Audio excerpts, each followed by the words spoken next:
All right, welcome back. It is the Vegas Take. Sharp and Shapiro. So glad you could join us. As I mentioned, tomorrow, Michael Avenatti will be joining us. It is also the anniversary of 9/11. We want to hear your stories. We'll share our personal stories, where we were that day on 9/11, what we remember about that day. We'll have some special guests tomorrow. So certainly we want to remember the heroes, those who lost their lives on that horrible, tragic day. Tomorrow, of course, being 9/11. Also, a quick reminder, the Shriners Hospital for Children's Open, which is the PGA Tour in our backyard. And I love golf. I don't watch a lot of it, but I never miss the Shriners. This is going to be the best field the Shriners has had in probably decades. We have the number one player in the world who has committed to be playing in this tournament. That's huge for the tournament. Brooks Koepka. We've got Phil Mickelson, who is an icon of the sport. Not to mention Adam Scott. I don't think Adam Scott's ever played here. He went to UNLV here, along with Tony Finau, Brandt Snedeker, Louis Oosthuizen, and a strong local contingent. Charlie Hoffman, Ryan Moore, Kevin Na, Scott Piercy, Aaron Wise, and, of course, Bryson DeChambeau, who won the tournament last year. And a lot of it has to do with the hard work that Patrick Lindsay and the Shriners have done in getting these players, and a part of it also has to do with scheduling. This is a better time for this tournament. So we will continue to talk Shriners as it gets closer to the tournament. But joining us in studio right now, I like to call him our tennis guru because he's given you a couple picks on this show, and he hasn't been wrong yet. That is Barry Brandt, and also owner of A New Concept Furniture. We'll talk a little bit about your business in a little bit, but I want to talk a little tennis first. Barry, thank you so much for being here. It's a pleasure, Brian. So U.S. Open is my favorite tournament to watch. I used to go with my dad, U.S. Open tennis, of course.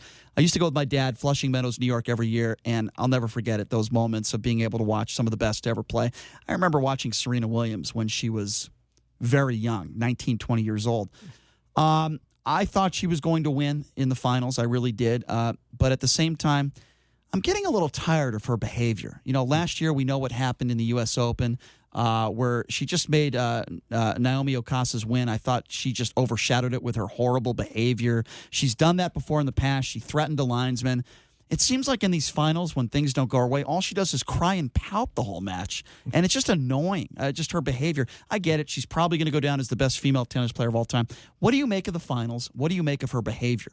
Well, it's only a case of, with Serena, unfortunately, when she did what she did at that time against Osaka, it was if we believe in karma, instant karma, it is a case where it was just meant to be. If you saw at the very end, she actually was gracious at the end to give herself just a little bit more inviting feelings from the audience. Sure. And it was something that's the only reason that I picked Halep to win the last time, because I just and you felt were right. that, it's just, who knows, it's just mentally or something in having a kid. I feel like having a kid has hurt her career. Understandable. But I think there's something mental going on with her, too, because I felt like she should have won that match over the weekend. I feel like the way she was playing. If you saw how she was playing, yes. She played, and her amazing. serve was horrible. Right. She was not the Serena Williams that we know. I felt like if she played even close to her level, she probably should have won that match, especially the fact that it is the finals of the U.S. Open. Everybody in the crowd is pulling for her. And you've got this, is she 19, her opponent? 19-year-old winning the U.S. Open. And look, she played a phenomenal match. Don't get me wrong. But I thought, did you think Serena was going to lose that match going into it? Actually, in the beginning, no. But again, in my mindset, the way I felt about the last tournament, I felt that it really had to happen. And I don't feel that it's going to happen in the near future if she continues. The only thing that I see is when she's in a state of mind the way that she is, it's very, very difficult for her to be everything that we want her to be. Sure. So CoCo Gauff is 15 years old. She's clearly one of the up-and-coming stars in tennis, not just female, but she'll be number one in the world in 3 years. Tennis across the board. Yep. Who was better at 15, her or Serena, and can she be the best player, the best female tennis player ever? Can I just quickly add one other name to that? Jennifer Capriati. She was pretty damn good when she was 14 years old. Jennifer was amazing. Yep. CoCo was showing such elegance on the court. She has the electricity of the crowd. Just everyone's for her, and that's actually getting her through the matches the most advantageous, incredible mindset that a person can have at 15.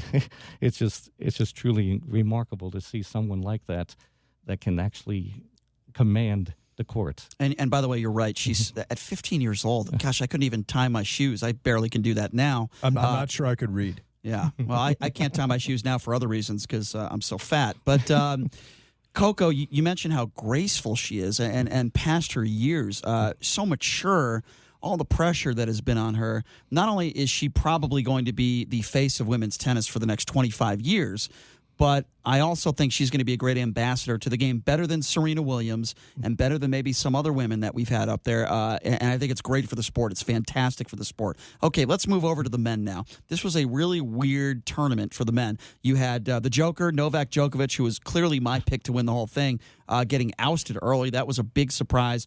Bad for the tournament that Roger Federer. Everybody wanted to see Federer and Nadal. It didn't happen again, and I'm not sure it'll ever happen in Flushing Meadows. Before we get to the finals and what Rafi did, let's talk a little bit about what happened to Djokovic and Federer. Surprise to you? Complete. Federer has the grace. He is the most talented individual as far as in strokes, as far as in his mental capacity to be able to analyze. He actually has the ability to know through experience exactly where the ball is going to go in every aspect of his game. If he goes down the line, he can cover the cross-court shot. He can do anything. And also, he came up with some new advantageous ways of being able to take tennis to a different level to where people feel that he is a king. To see him falter is a little bit of a disappointment. I thought it was bad for the tournament, but I got to tell you something. Watching the finals, which I watched last night, I was moving back and forth between the football game, the Lions game, and the finals of the U.S. Open. So let's talk a little about Rafael Nadal. He's up there in age. It's just incredible the shape that he is in. So he wins the first two sets handily against Medvedev. And if you don't know who this kid is, he's 23 years old. He's a fantastic player, also a controversial figure. Of course, his father, Andre Medvedev, right, very famous tennis player back in the day. So this kid has had some controversial moments where he's flipped off the crowd at times. He swears at the crowd. And he does things that are not really John McEnroe-esque. He just does things, I think he's kind of a jerk. He's a spoiled brat. Not to say that McEnroe wasn't spoiled, but I actually think when McEnroe got angry, it made his game better. Medvedev, I wouldn't say that, but Medvedev was very composed. He loses the first two sets. I think everybody on the planet thought the match was, no question, it was over. And then Medvedev faces a match point in the third set, and he's able to fight back unbelievably, wins the third and fourth set, and I'm thinking to myself, hold on a second. This kid is 23 years old. I said, I think he's going to beat Rafi in the fifth set, and I said that because of his physical condition, and Rafi's not getting any younger. But what an incredible match. We've been spoiled the last couple majors. These finals have been amazing. When it was Federer and Djokovic, was it the Wimbledon finals that I'm thinking of? It was an unbelievable match for the ages, and we saw another one last night, right, Barry? Exactly. The electricity was just unbelievable, and you saw the match.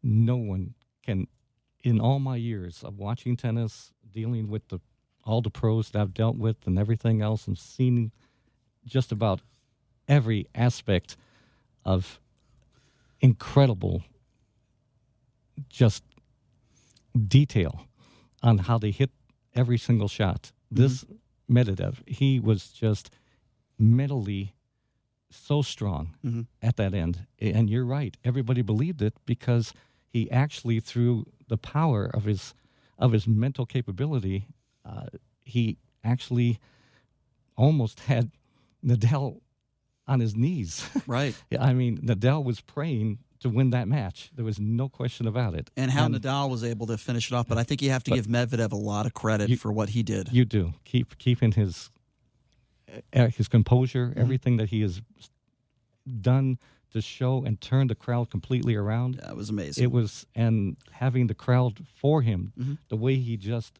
turned them around, you have goosebumps. Yeah. I have never seen anything like that. Phenomenal. I mean, rarely, Barry, will I ever switch up a football game to watch tennis, but I did that last night because it was so phenomenal. Wait, you actually did that last night? I did. It was unbelievable. I mean, I was switching back and forth. What's that like? Well, first of all, I had action on both. Number one. There you go. That makes sense. But this was not a blowout victory. I placed a bet on the tennis match yesterday. I placed what is called as a prop. Will Medvedev win a set? I got plus 225, and I said yes. And I'm going to be honest with you. When Nadal was up 2-0, I thought I was screwed. But Medvedev came back, and he won the third and fourth set. And I think tennis is in a really good place right now. You've got CoCo in the women's rankings, an American. Nice to see that. And the only thing we're missing, I think, from the men's game is I think we need more characters in the sport. We need more Americans. I think that's why do you think that there are so few Americans now? Whereas, back in the day when it was Pete Sampras and Andre Agassi and Jim Courier, we had all these great American players. We just don't have that anymore, Barry. Yeah, well, first off, I'm proud of you on your bet. That was Thank you. Was terrific. And secondly, like you said as well, the introduction of these matches, we're bringing in a different avenue of tennis watchers that wouldn't even think about the game. Sure. Now they see these incredible matches, like you just said, with Nadal and Medvedev. Medvedev, yeah. Yeah, it's just a case where they now are complete fans. Yep. And to answer your question about there's just so much money. There's just so much talent out there that can now be exposed where it just wasn't really worth it before. So in the Americans, we have a chance to bring up some of the greatest people. And that's one thing I wanted to mention just really quick. If we can create any other tennis facilities here, we used to have the WCT matches. We used to have professional tennis here, too. We did. What happened to that? They just weren't making any money. I just don't understand. If there was some way that we could turn that around, I think that the avenue is right there. And it was at the complex right off the Summerlin Parkway where they had the tournament there. And I did go to that for several years. We need professional tennis back here in Las Vegas, don't we? That's true. Yeah. There's no question about it. And we deserve it. We have the best of everything. Why can't we have the best facilities in the world? Mm-hmm. Why can't we have an amazing indoor facility where people can never worry about the weather? They can play at all times. Sure. And then we can bring in the finest of players. We did it. See, I come from Caesars.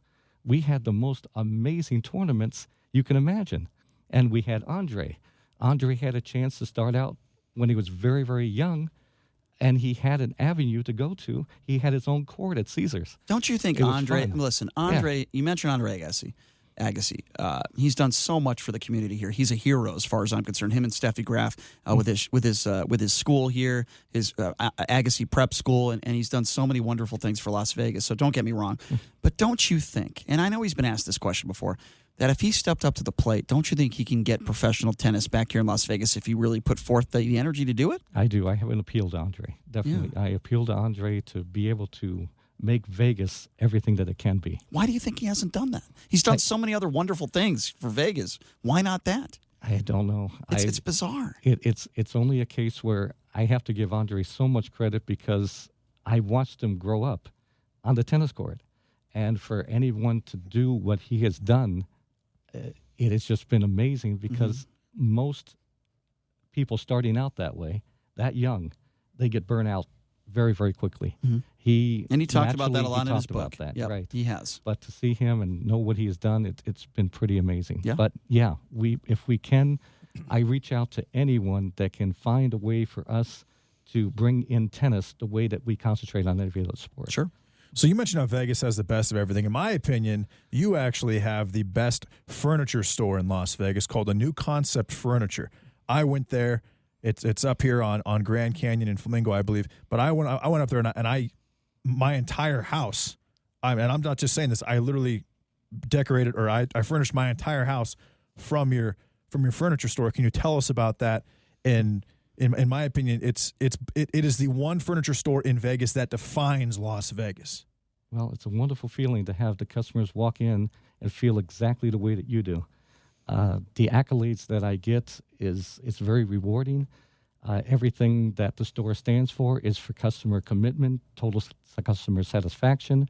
Everything that we can do to show the customer how much we care, it all comes back to us 100-fold. So I want to talk to you a little bit about your store and talk about the business, but you said something off the air that I think I want to address, and when anything that involves Donald Trump and is negative, of course I enjoy talking about that, right? Don't I, JD? But you do enjoy doing that, Brian. But no, in all seriousness, you said something that I think is important. You know, a lot of business owners talk about Donald Trump. Oh, he's doing so many great things for me, blah, blah, blah, blah. You said that Donald Trump is hurting the furniture business. Why? Well, if it was a case where he imposed a 25% tariff, maybe after we have introduced an avenue of United States products, but China put a lot of companies out of business in the United States, almost all of them, unfortunately, and I don't... When you say business, you mean manufacturers? Correct, yes. And the problem is that he imposed it and there's no other outlet. So we have to still deal with China, and when you have these companies, these distributors, like Coaster and Acme, they have to spend $250,000 for every million that they have coming in. So they're having to second guess everything. And also with our store is I have a concept where I have to beat the internet and do everything that it takes. So the most important thing for me is to make sure that the customer knows that we will beat the internet, do whatever that takes to make sure that they're that happy that they tell people, so I don't have to with costly advertising. And so what is the new concept? A new concept is just simply the customer. Finding a way to make the customer that happy, comfortable, and satisfied that they want to tell everybody. And in doing so, listening to the customer, again, doing something unheard of with the industry, beating the internet. People can't figure out how I do it, but I always tell them, it's you. So and that's the way they feel. And going back to what you just said, so if Donald Trump was sitting right beside you right now, what would you tell him as being an owner of this furniture store, A New Concept Furniture, what you just said about these tariffs, what would you say to him? I would tell him that, sir, the furniture stores can be put on their ear all because of what has taken place. It is something that everybody has to give up out of the United States. Nothing was lost out of China. Everyone that's going to receive any containers, they have to pay that tariff immediately. And it is setting the furniture industry on its ear, all because there is no other outlets. And people need to hear these stories, because you hear a lot of people that are saying, oh, the economy's great, things are doing wonderful, all these business owners are doing fantastic. But then you hear stories like yours, where some of his policies, when you mention the tariffs, are hurting your business. And I think that is important, and that should be told as well. What is the most expensive piece of furniture you've ever sold? And the most expensive piece? Yeah. That would have been a custom-made sectional. That would have been about 35 feet by 45 feet for Lake Las Vegas, and that would have been about $45,000 in pure aniline leather. You could buy about $45,000. 1,400 square foot aniline leather sectional. Yes. That is crazy. $45,000. That's actually not a bad deal for all that. Yeah. Wow, that is incredible. Have you ever, be honest, have you ever picked up a free piece of furniture off the side of the road? Because I have. I've done that.